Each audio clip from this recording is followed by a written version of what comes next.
Nosotros hemos estado estudiando con mi esposa en nuestros devocionales de familia todo lo que son los profetas menores. Y estamos en el libro de Malaquías. Hoy correspondía en nuestro devocional estudiar Malaquías capítulo 3. Y sobre Malaquías capítulo 3 estábamos hoy desde el versículo 7 hasta el versículo 18. Y terminábamos el capítulo 3. Entonces iniciamos hoy haciendo el devocional allí. Y sobre esto es que quiero hoy traer la enseñanza que Dios ha traído a nuestras vidas. Amén. Dice la bendita palabra de Dios en Malaquías capítulo 3 versículo 7. Pero antes de leer desde el versículo 7, es importante que nosotros entendamos algo. Y es, Malaquías fue uno de los profetas del remanente fiel que fue restaurado después de los 70 años de cautiverio. Y Malaquías,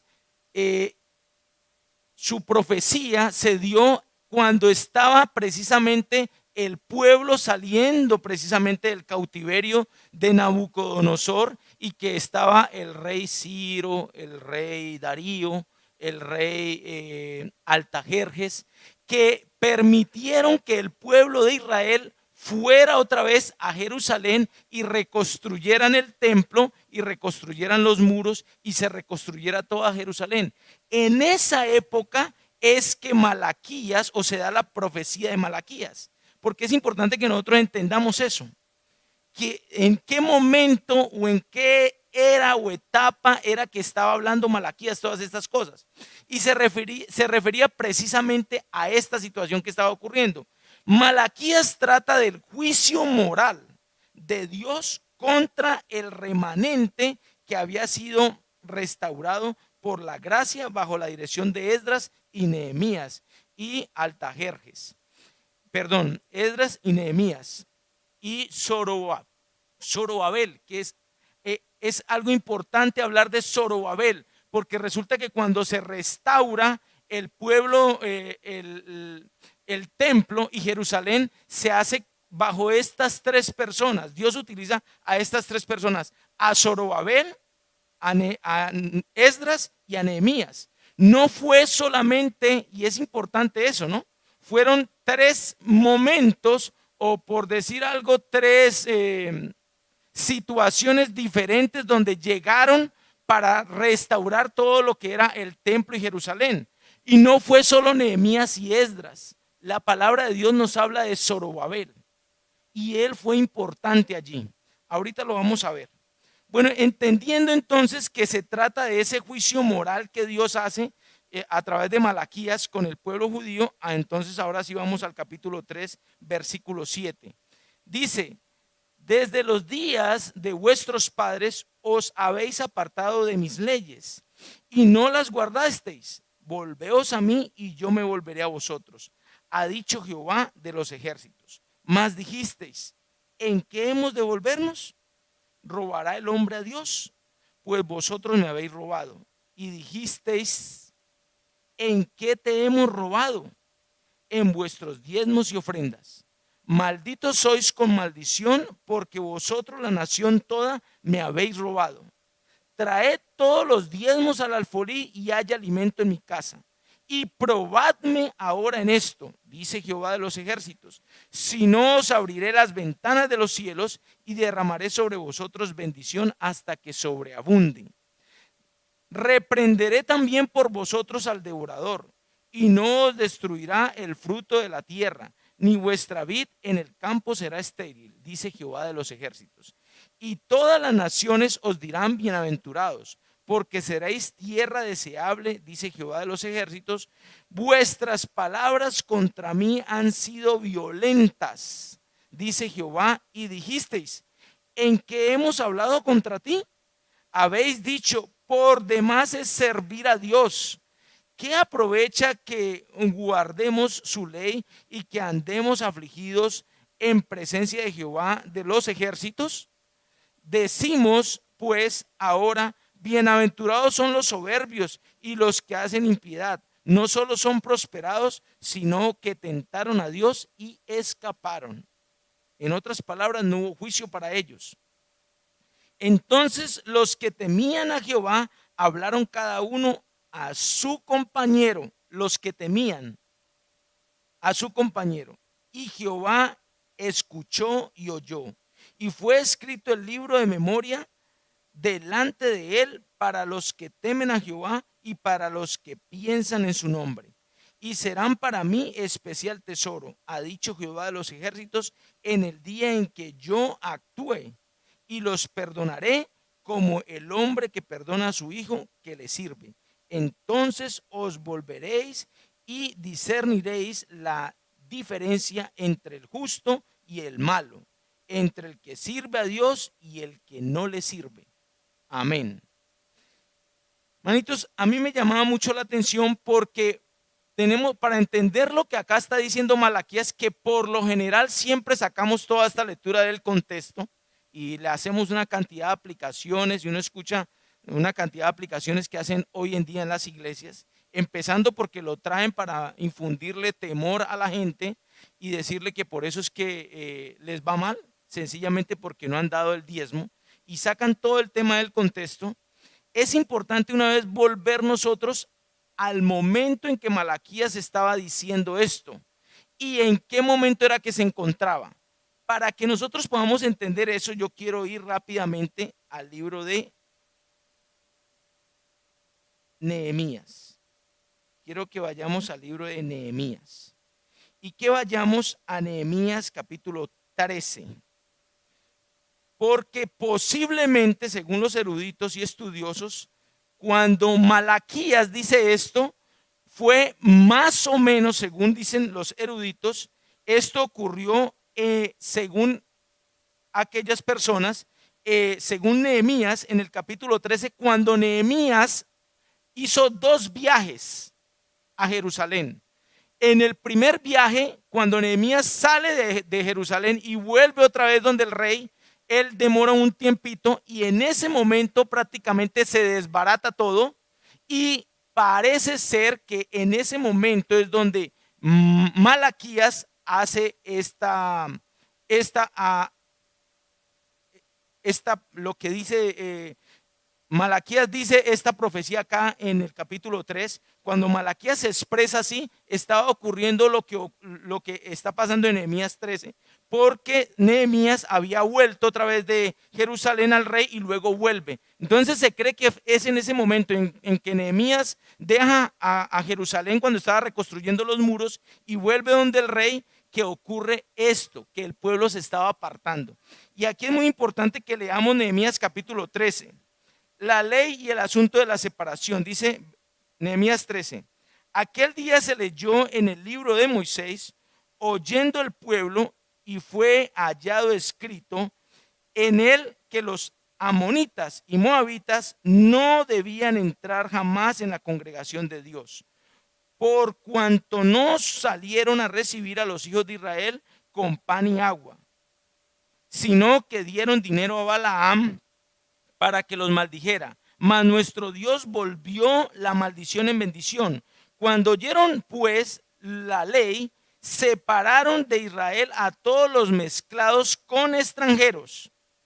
Versículo 4 dice lo siguiente: y antes de esto el sacerdote Eliasib, siendo jefe de la cámara de la casa de nuestro Dios, había emparentado con Tobías.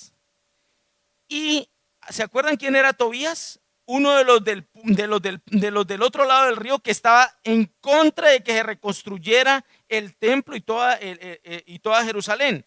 Y dice que Eliasib, que era jefe de la cámara de la casa de Dios y era sacerdote, había emparentado con Tobías. Y se había hecho una gran cámara en la cual guardaban antes las ofrendas, el incienso y los utensilios y el diezmo del grano, del vino y del aceite que estaba mandado dar a los levitas, a los cantores y a los porteros y a las ofrendas de los sacerdotes. Mas a todo esto, dice, yo no estaba en Jerusalén. Y el que está hablando acá es Nehemías. Dice, yo no estaba en Jerusalén porque en el año 32 de Altajerjes, rey de Babilonia, fui al rey, y al cabo de algunos días pedí permiso al rey para volver. Y dice el versículo 7, para volver a Jerusalén, y entonces supe del mal que había hecho Eliasid por consideración a Tobías, haciendo para él una cámara en los atrios de la casa de Dios. Y me dolió en gran manera, y arrojé todos los muebles de la casa de Tobías fuera de la cámara. Y dije que limpiasen las cámaras e hiciese volver allí los utensilios de la casa de Dios, las ofrendas y el incienso. Continúo. Encontré asimismo que las porciones para los levitas no les habían sido dadas, y que los levitas y cantores y los cantores que hacían el servicio habían huido cada uno a su heredad. Entonces reprendí a los oficiales y dije, ¿por qué está la casa de Dios abandonada? ¿Por qué la tienen abandonada? Dice, y los reuní y los puse en sus puestos. En otra cosa, apretó las riendas allí y empezó Nehemías a organizar el tierrero que habían hecho. Y dice, y todo Judá trajo ¿qué? El diezmo del grano, del vino y del aceite a los almacenes o al alfolí. Y puse por mayordomos de ellos a los sacerdotes Selemías y al escriba Sadot, y de los levitas a Pedaías, y al servicio de ellos a Anán, hijo de Zacur, hijo de Matanías, porque eran ¿qué? Tenidos por ¿qué? Por fieles. Y ellos tenían que ¿qué? Repartir a sus hermanos. ¿A cuáles? A los levitas, a los sacerdotes, tenían que darle también a los porteros, a los cantores y a todos los que servían en el templo.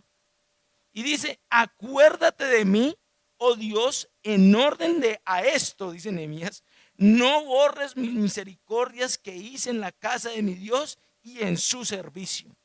Hermanos, y a mí me llamaba mucho la atención, porque ahí era el problema cuando Malaquías dice que el pueblo estaba robando al Señor en sus diezmos y ofrendas. ¿Y qué fue lo que ocurrió? Que cuando Nehemías decide ir otra vez donde el rey Altajerjes, dice en el año, ¿qué dice ahí? En el año 32, entonces hubo un desorden, y el desorden inició por alguien que era el que debía de dar ejemplo. ¿Quién? El sacerdote. ¿Cómo es que un sacerdote que conocía la ley de Dios y sabía que no debía de emparentar con alguien que no fuera judío, había emparentado con Tobías, inclusive con un enemigo del pueblo, con alguien que estaba en contra de la construcción del templo, que estaba en contra de que reconstruyera Jerusalén? Y fuera de eso tiene el atrevimiento, porque esa es la palabra, mis hermanos, el atrevimiento de coger el sitio que se había escogido como el alfolí o el granero o el sitio donde se recogían todo el tema de las ofrendas y del diezmo y de todo lo que se llevaba, y lo desocupó para meter allí, hacerle una especie de habitación a Tobías o a él como familia, y sacó las cosas del templo, cuando eso era algo, manitos, que era parte del templo del Señor, y eso era algo sagrado porque hacía parte de todo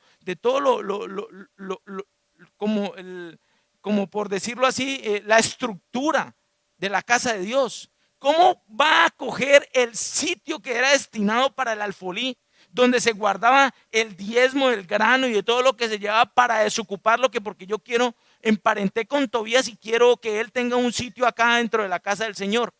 Miren, hermanos, era algo vergonzoso, y uno decía, pero ¿cómo es posible? En mi pregunta que yo hacía en el estudio esta mañana, ¿cómo es posible que un sacerdote, conociendo la ley, llegase a caer tan bajo? No solo incumplió, sabía que estaba incumpliendo el mandamiento, sino que se atrevió a caer tan bajo de coger prácticamente el alfolí o el sitio, una de lo que le pertenecía al Señor, para dárselo a un impío, para que un impío venga y viva aquí dentro de la casa del Señor. Eso no lo hacía, no debería haberlo hecho jamás, ni siquiera un sacerdote, ni siquiera se debía de nombrar, pero lo hizo un sacerdote. Y nótese que llega Nehemías dice que más todo esto yo no estaba. Cuando esto ocurrió dice que él no estaba ¿en dónde? En Jerusalén. Porque en el año 32 de Artajerjes, rey de Babilonia, fui al rey y al cabo de algunos días pedí otra vez permiso para volver.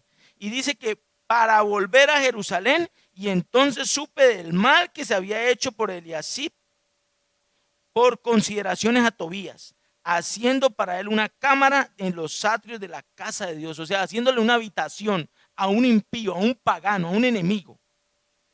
Versículo 8, y me dolió en gran manera y arrojé todos los muebles de la casa de Tobías fuera de la cámara. Y dije que limpiasen la cámara e hiciesen volver allí los utensilios de la casa de Dios y las ofrendas y el incienso, para lo que realmente era destinado ese sitio. Y nótese que si el rey Ciro y el rey Darío hicieron volver lo que Nabucodonosor sacó de la casa del Señor, todos los utensilios, porque ellos cuando le dijeron a Zorobabel y a Esdras, ellos le dijeron, vamos rápidamente allí para mirar eso, vamos al libro de Esdras, capítulo 1, nótese allí, Esdras capítulo 1. Versículo 1 dice, en el primer año de Ciro, rey de Persia, para que se cumpliese la palabra de Jehová por boca de Jeremías, despertó Jehová el espíritu de Ciro, rey de Persia, el cual hizo pregonar de palabra y también por escrito por todo su reino, diciendo, así ha dicho Ciro, rey de Persia, Jehová, el Dios de los cielos, me ha dado todos los reinos de la tierra y me ha mandado que edifique casa en Jerusalén, que está en Judá. Quien haya entre vosotros de su pueblo, sea Dios con él y suba a Jerusalén, que está en Judá, y edifique la casa de Jehová, Dios de Israel. Él es el Dios, la cual está en Jerusalén. Y a todo el que haya quedado en cualquier lugar donde more, ayúdenle los hombres de sus lugares con plata, oro, bienes y ganados y demás de ofrendas voluntarias para la casa de Dios, la cual está en Jerusalén. Sigo leyendo, versículo 5. Entonces se levantaron los jefes de las casas paternas de Judá, de Benjamín, y los sacerdotes y levitas, y todos aquellos cuyo espíritu despertó Dios, para subir a edificar la casa a Jehová, la cual está en Jerusalén. Y todos los que estaban en sus alrededores les ayudaron con plata, oro, con bienes y ganado, y con cosas preciosas, además de todo lo que se ofreció voluntariamente. Y el rey Ciro sacó los utensilios de la casa de Jehová que Nabucodonosor había sacado de Jerusalén y los había puesto en la casa de sus dioses con D minúscula, y los sacó pues Ciro, rey de Persia, por mano de Mitridates, tesorero, el cual los dio por cuenta a Sesbazar, príncipe de Judá. Y esta es la cuenta de ellos: 30 tazones de oro, 1000 tazones de plata, 29 cuchillos, dice 30 tazas de oro, otras 410 tazas de plata y otros 1000 utensilios. Todos los utensilios de oro y de plata eran 5400. Todos los hizo llevar Sesbazar con los que subieron del cautiverio de Babilonia a Jerusalén. Y nótese acá lo importante de este versículo, capítulo 2, versículo 1. Estos son los hijos de la provincia que subieron del cautiverio de aquellos que Nabucodonosor, rey de Babilonia, había llevado cautivos a Babilonia, y que volvieron a Jerusalén y a Judá, cada uno a su ciudad, los cuales vinieron ¿con quién? Zorobabel. Hasta allí no había sido nombrado todavía Esdras ni Nehemías. Ellos todavía no habían iniciado, no habían llegado a ser. Aquí el que se fue con ellos, que los llevaba allí, que los estaba guiando, era Zorobabel, Jesúa, Nehemías, todo eso, pero iban al frente del asunto, estaba Zorobabel. Y les voy a decir más allí. Y Zorobabel sale con todos los que Dios le puso el sentir de ir, entre ellos sacerdotes, levitas, gente del pueblo normal. Capítulo 2, versículo 64. Nótese lo que dice en el 64. toda la congregación unida como un solo hombre, aunque el que estaba allí al mando era Zorobabel, dice, eran 42.370, sin contar sus siervos y siervas, los cuales eran 7.337, y tenían 200 cantores y cantoras. Y dice del 66 al 70 que también llevaron sus caballos y todo lo que ellos tenían también se lo llevaron. El capítulo 3, versículo 1 dice, cuando llegó el mes séptimo y estando los hijos de Israel ya establecidos en las ciudades, se juntó el pueblo como un solo hombre en Jerusalén. Entonces se levantaron Jesúa, hijo de Josafat, y sus hermanos y los sacerdotes. ¿Y quién? Y Zorobabel, hijo de Selatiel, y sus hermanos. ¿Y qué hicieron ellos? Empezaron a edificar el altar. Y cuando nosotros leemos allí en Esdras que se empezó a edificar el altar y que se echaron los cimientos y que el pueblo lloró, y que hemos leído eso varias veces, el que estaba al frente de esa obra era Zorobabel. Hasta allí no estaba ni Esdras ni Nehemías. ¿Por qué yo enfatizo en esto? Porque tiende uno siempre a decir que el que estuvo allí fue Esdras. Esdras no había llegado, mis hermanos. Y dice, ¿por qué les digo Esdras no había llegado? Vamos a leer rápidamente. Nótese lo que dice el capítulo 5 de Esdras. Capítulo 5 dice que profetizaron Ageo y Zacarías, hijos de Ido, ambos profetas, a los judíos que estaban en Judá y en Jerusalén, en el nombre de Dios de Israel, quien estaba sobre ellos. Entonces se levantaron, ¿quién? Zorobabel, 5:1, 5:2, Zorobabel, hijo de Selatías, y Judea, hijo de Josadac, y comenzaron a edificar la casa de Dios que estaba en Jerusalén.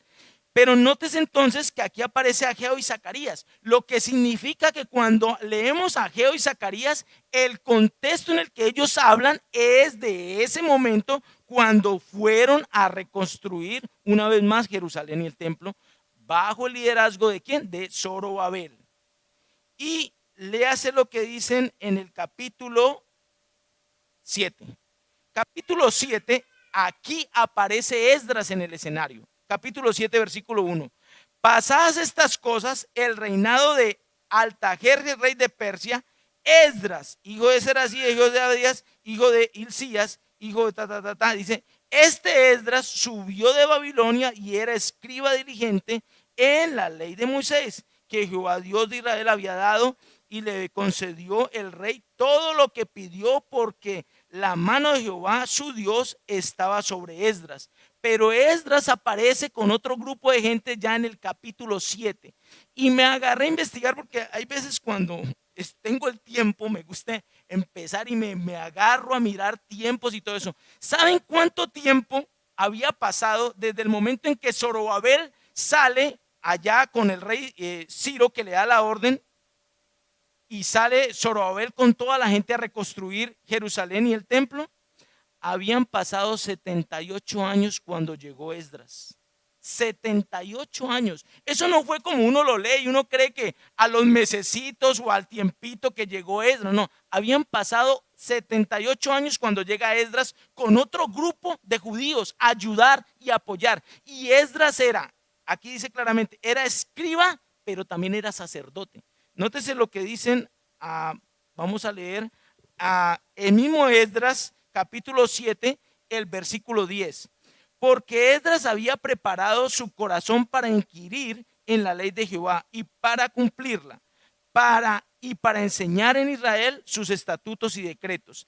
Esta es la copia de la carta que dio el rey Altajerjes al sacerdote Esdras.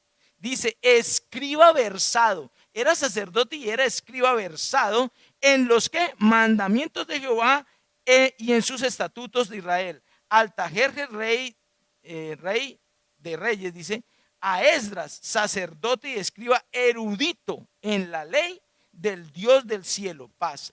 Este Esdras llega 78 años después a ayudar a Zorobabel con el grupo que ya habían iniciado la obra. Y es cuando llega Esdras. Y ya se habían echado los cimientos y ya había ocurrido lo del lloro y todo lo demás. Y ahí es cuando llega Esdras. Entonces para mí era importante eso porque uno tiende a confundir la cosa. Y como que no le damos la importancia a quién. A este hombre Zorobabel que Dios usó. que Dios usó, manitos. Y fueron 78 años. Y resulta que entre la llegada de Esdras, que llega 78 años después, a la llegada de Nehemías, porque después llega Nehemías con otro grupo a apoyar la reconstrucción del templo, habían pasado 14 años. Porque me agarré también a mirar el tiempo. Lo que significa que prácticamente para reconstruir el templo y toda Jerusalén y sus muros, casi que fueron 100 años, manitos. Eso no fue de la noche a la mañana, ni fue que se hizo ahí mismo. Prácticamente, mis hermanos, en toda esta lectura que tenemos entre Nehemías y Esdras, apoyado con los profetas que dijimos ahorita, y entre ellos Malaquías, casi 100 años, mis hermanos. Que es importante tener en cuenta ese tiempo, porque uno cree que eso fue de la noche a la mañana, que demoraron días, de pronto añitos, poquitos, no, casi 100 años, manitos. Entonces, para mí era importante este punto.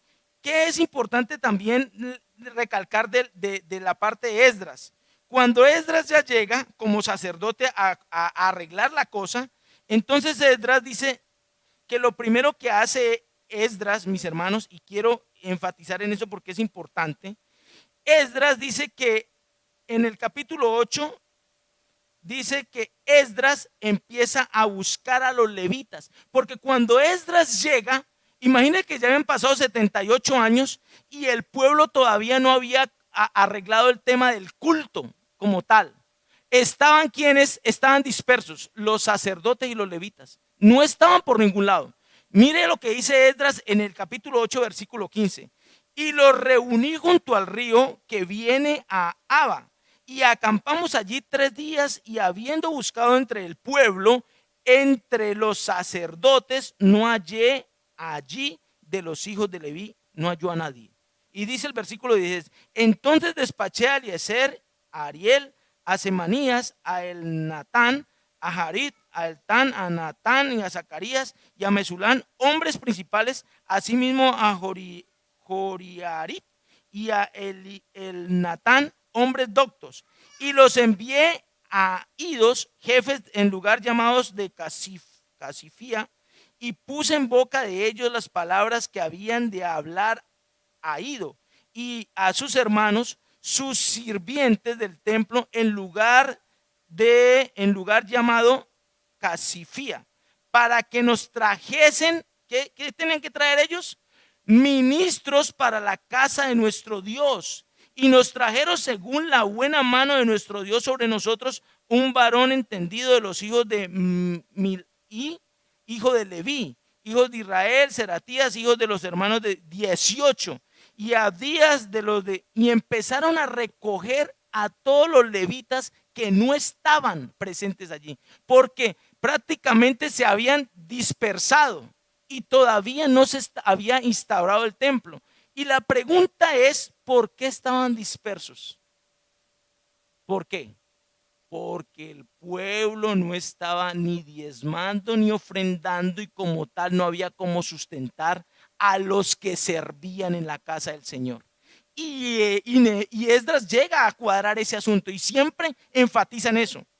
Ahora, el ayuno, dice, el tesoro es encomendado, llega capítulo 9, aquí es importante, el remanente que abandona el estado de separación. Dice que en el capítulo 9 es importante lo que dice: acabadas estas cosas, los príncipes vinieron a mí diciendo, le dijeron a Esdras, bueno, ya que usted está buscando a los sacerdotes y a los levitas para que organicemos la cuestión del templo, entonces queremos decirle una cosa, porque aquí es que aquí todo anda mal.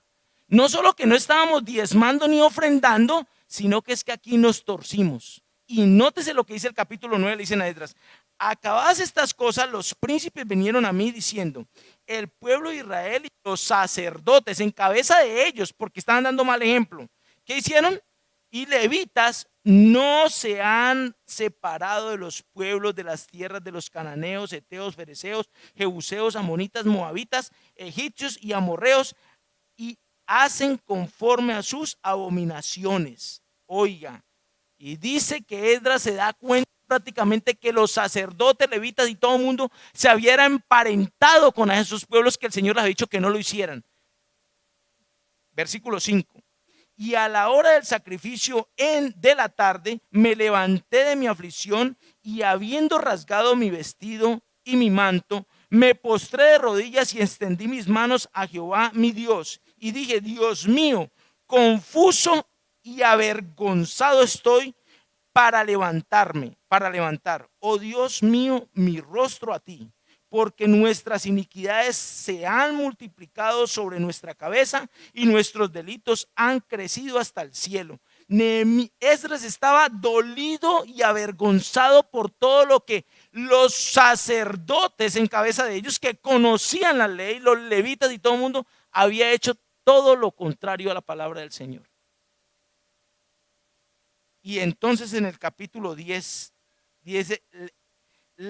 la separación es resuelta. Capítulo 10 dice, mientras oraba Esdras y hacía confesión llorando y postrándose delante de la casa de Dios, se juntó a él una muy grande multitud de Israel, hombres y mujeres y niños, y lloraba el pueblo amargamente. Había un dolor, había un arrepentimiento genuino y sincero de lo que ellos sabían que estaba mal. Y nótese el versículo 3. Ahora pues hagamos pacto con nuestro Dios, que despediremos a todas las mujeres y a los ancianos, y a los nacidos de ellas, según el consejo de mi Señor, y de los que temen el mandamiento de nuestro Dios, y hágase conforme a la ley. Y dice, levántate, porque esta es tu obligación, nosotros estaremos contigo. El pueblo estaba animando a Esdras y le dice, vamos a organizarnos porque pecamos. Y dice, y nosotros estaremos contigo, esfuérzate y pon mano a la obra. Entonces se levantó Esdras y juramentó a los príncipes y a los sacerdotes y a los levitas y a todo Israel que harían conforme a esto, y ellos juraron. Y se levantó luego Esdras, etcétera. Versículo 9. Así todos los hombres de Judá y de Benjamín se reunieron en Jerusalén dentro de los 3 días y a los 20 días del mes, que era el mes noveno, y se sentó todo el pueblo en la plaza de la casa de Dios, temblando con motivo de aquel asunto y a causa de la lluvia. Y se levantó el sacerdote Esdras y les dijo, vosotros habéis pecado por cuanto tomaste mujeres extranjeras, y añadiendo así sobre el pecado de Israel. Ahora pues dad gloria a Jehová, Dios de vuestros padres, y haced su voluntad, y apartaos de los pueblos de las tierras y de las mujeres extranjeras. Y dice que respondió toda la asamblea y dijeron en alta voz, así se haga conforme a tu palabra. Y empezaron a organizar el tierrero que tenían. Pero me llama la atención también otra cosa, yo en la lectura, manitos, investigando, que uno pensaría que eso fue, bueno, ya y ya se van. No, Dios es muy grande y tiene mucha misericordia, manito. Léase lo que dice el versículo siguiente, versículo 13. Pero el pueblo es mucho y es tiempo lluvioso, y no podemos estar en la calle, ni la obra es de un día ni de 2. O sea, esto no es que lo vamos a arreglar mañana o ya mismo, no. Va prácticamente como si le estuvieran diciendo, vamos a hacerlo, pero con calma, porque acuérdese que tenemos que despedir a las que eran nuestras esposas y a los que son nuestros hijos. No se olvide de eso, Esdras. Vamos a despedir la mitad del corazón de nosotros acá. Vamos a hacer las cosas al derecho, pero el dolor es mucho, el llanto y el duelo es mucho, y había que hacerlo con calma. Y dice entonces que el pueblo dice, y no podemos estar en la calle, ni la obra es de un día ni de 2, porque somos muchos los que hemos pecado en esto. O sea, tenemos un problemón grande acá y lo vamos a solucionar, pero tenga misericordia. Versículo 14. Sean nuestros príncipes los que se queden en lugar de toda la congregación, y todos aquellos que en nuestras ciudades hayan tomado mujeres extranjeras, vengan en tiempos determinados. Ahí dice, o sea, vengan cuando cada cual empiece a arreglar su chicharrón, en tiempos determinados, y con ellos los ancianos de cada ciudad y los jueces de ellas, hasta que apartemos de nosotros el ardor de la ira de Dios sobre esto. En otras palabras, vamos a empezar a hacer esto con orden Y lo hicieron, manitos. Aquí lo importante fue que lo hicieron, pero que no fue un solo tajazo, que es a lo que yo me refiero, ¿sí? Dios siempre teniendo misericordia aún de nosotros en medio del pecado. Y el que había pecado era el pueblo, ¿no? Y terminaron el juicio de todo, versículo 17, de todos aquellos que habían tomado mujeres extranjeras el primer día del mes primero. No alcancé a tomar el tiempo porque no lo pude encontrar bien cuánto fue el tiempo. Pero a mí me parece, manitos, que se demoraron como entre 2 a 3 meses haciendo esto. Pero no estoy bien seguro del asunto, por eso no lo digo exactamente. Terminando Esdras en el capítulo 44, en el versículo 44, allí Esdras capítulo 10, versículo 1, dice, y todos estos habían tomado mujeres extranjeras y había mujeres de ellos que habían dado a luz hijos. ¿Cómo estoy de tiempo? Bueno, me quedan 8 minutos, 7 minutos. De Nehemías, cuando Nehemías llega, nótese las palabras que dice Nehemías en el capítulo 1, versículo 1. Palabras de Nehemías, hijo de Acalías, aconteció en el mes Quisleu, en el año 20, estando yo en Susa, capital del reino, que vino a Ananí, uno de mis hermanos, con algunos varones de Judá, y les pregunté por los judíos que habían escapado y que habían quedado de la cautividad y por Jerusalén. Y me dijeron, el remanente, los que quedaron de la cautividad allí en la provincia, están en gran mal y afrenta, y el muro de Jerusalén derribado y sus puertas quemadas a fuego. Cuando oí estas palabras, me senté y lloré e hice duelo por algunos días y ayuné y oré delante del Dios de los cielos. Ya habían pasado, acuérdense, 78 años más 14. Cuando Nehemías entra en el escenario de querer ir también a apoyar y a contribuir con la construcción de los muros y del templo.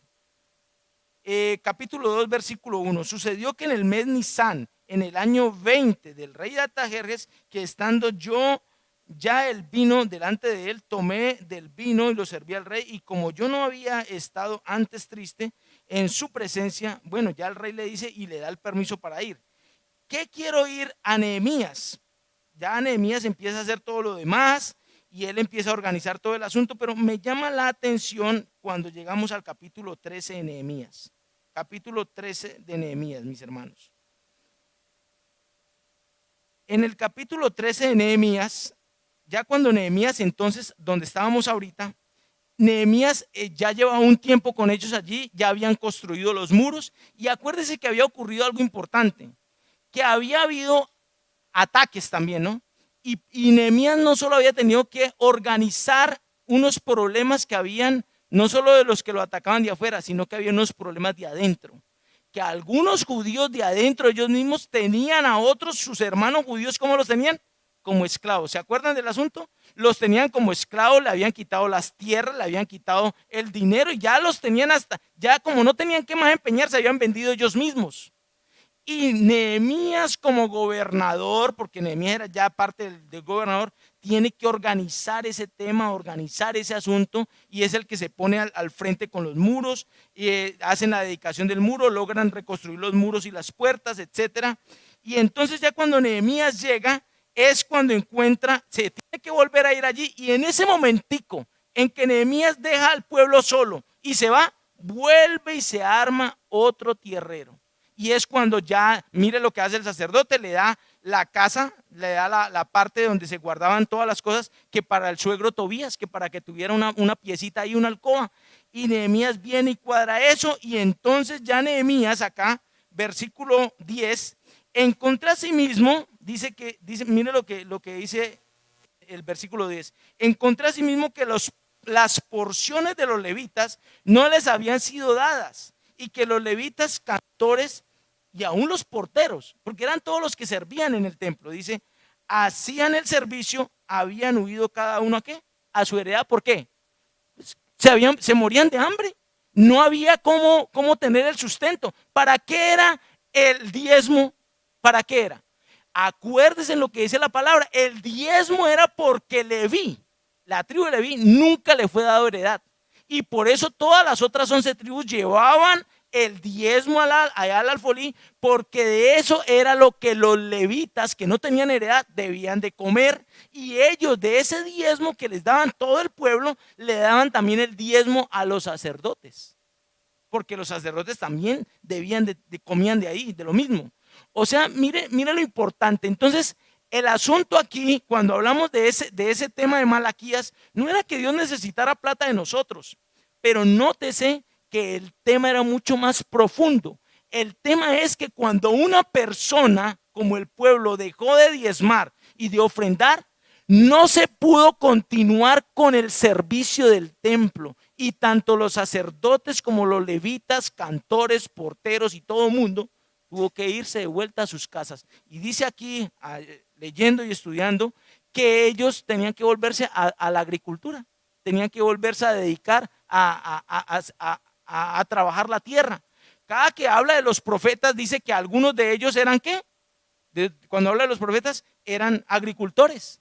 Entonces tenían que volverse a hacer lo que hacían de pronto antes, porque no había cómo sustentarlo y todo se había armado un desorden. Entonces Nehemías llega y cuadra todo ese asunto y dice: entonces reprendí a los oficiales, dice versículo 11, y dije: ¿por qué está la casa de Dios aquí?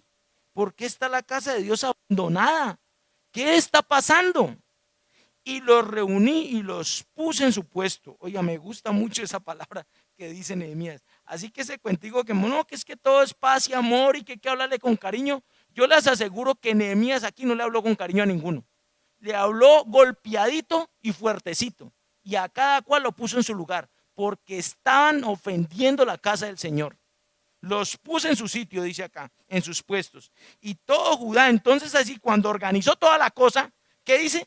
Y todo Judá, todo el pueblo, trajo ¿qué? El diezmo del grano, del vino y del aceite a los almacenes. Y puse por mayordomos de ellos a los sacerdotes Selemías y al escriba Sadot y a los levitas, a Pedadías, y al servicio de ellos a Ananías y al hijo de Sucur, a Matatías, porque eran tenidos por fieles, porque los demás habían sido infieles. ¿Qué fue el sacerdote este? Infiel, sacando las cosas precisamente que para armarle una pieza ahí al suegro. Y ellos tenían que repartir a sus hermanos. Miren la idea, el fin era que debía de repartir todos esos diezmos que se llevaban de una forma justa y equitativa. ¿A quién? A los levitas, a los cantores, a los porteros, a los mismos sacerdotes, para que todo tuviera un orden. Y dice: acuérdate de mí, dice entonces Nehemías, oh Dios, en orden a esto, y no borres mis misericordias que hice en la casa de mi Dios y en su servicio. Y a mí, manitos, quiero terminar con esta palabra que utiliza aquí Nehemías: no se olvide, Señor, de mi servicio. No se olvide de mi servicio. Y yo estoy seguro, mis hermanos, que mi Señor jamás se olvide del servicio de ninguno de sus hijos. De ninguno, mis hermanos. Jamás Dios se olvidará del servicio tuyo, del mío, de ninguno de nosotros que le hemos servido. ¿A quién? Al Señor. Y que todo lo que hacemos lo hacemos es ¿para quién? Para el Señor. Pero también no olvidemos, manitos, que todo tiene que tener un orden. Que aquí vemos a Esdras, a Nehemías, a Zorobabel, Esdras y Nehemías cuadrando y organizando las cosas, porque siempre nosotros tendemos ¿a qué? A salirnos del camino, a hacer lo que no tenemos que hacer. Mire que habían pasado 100 años. El hermano Rubén nos hablaba en una enseñanza que nos dio de cómo el pueblo estaba cómodo. Y ya ellos ya estaban allá reconstruyendo el templo, pero llegó un momento donde estaban cómodos y dejaron la casa del Señor. Vamos a ver eso. Y tiene que llegar el Señor a obrar y a decirle: bueno, ¿y qué pasa? ¿Por qué olvidaron mi casa? Ahora ya ustedes se sienten cómodos acá. No, manitos. Nosotros siempre tendemos a salirnos del camino, y el Señor enderezando. Mire, fueron casi 100 años para el Señor organizar una vez más Jerusalén, sus muros, sus puertas y el templo. Fue una lucha, y siempre ha sido una lucha. El Señor luchando no solo con ellos, luchando con nosotros hoy en día. Y por último quiero decirles algo. Espero que hayamos podido entender cuál era el fin de que el Señor les dice que lo robaban a él con sus diezmos y ofrendas, no porque el Señor necesitara algo, porque siempre la finalidad de la ofrenda para nosotros hoy en día es la misma finalidad para la que se utilizaba en la antigüedad el diezmo. Es lo mismo, es para el sostenimiento de la obra, es para el sostenimiento y para la expansión de su reino. Y cuando nosotros no ofrendamos y no hacemos lo mismo que hace el pueblo, pues nos va a pasar casi igual, manitos, casi igual. Estamos incumpliendo con algo porque no solo nos estamos metiendo con todo lo que Dios tiene y todo lo que Dios organiza con ello. Por culpa muchas veces de nosotros no cumplir con el mandamiento, pues hay una cantidad de situaciones que ocurren en muchas iglesias. Y conozco cantidad de siervos, manitos, cantidad de siervos, que así como los sacerdotes y los levitas tenían que volverse otra vez a trabajar, muchos también tuvieron que hacer eso. Y obviamente que no está mal trabajar, porque la palabra de Dios, y conozco cantidad de siervos que trabajan y le sirven. Pero el problema es cuando la obra puede y no lo hace. Cuando la obra tiene cómo y no se hace. Ese es el problema. Bueno, manitos, que Dios nos ayude. Vamos a orar. Padre, te damos gracias en esta preciosa noche, Señor, por permitirnos, Señor, una vez más traer a memoria, Señor, estos preciosos libros que están en tu bendita palabra, a Esdras, a Nehemías, Señor, a Malaquías. Gracias por permitirnos acordarnos, Señor, una vez más, Señor, el ejemplo que tú dejaste allí, Señor, escrito para que nosotros nos sirva de ejemplo hoy en día, Señor, en la gracia, Padre.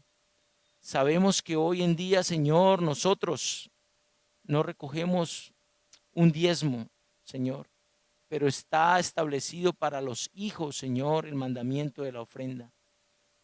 Padre, gracias por redarguirnos, Señor, en cuanto a este mandamiento que es para tus hijos, no para el inconverso.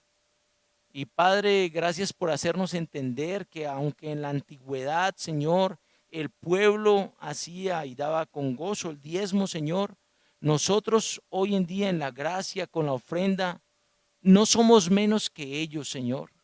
Por el contrario, Señor, nuestra ofrenda, Señor, es mucho más que un diezmo, Padre.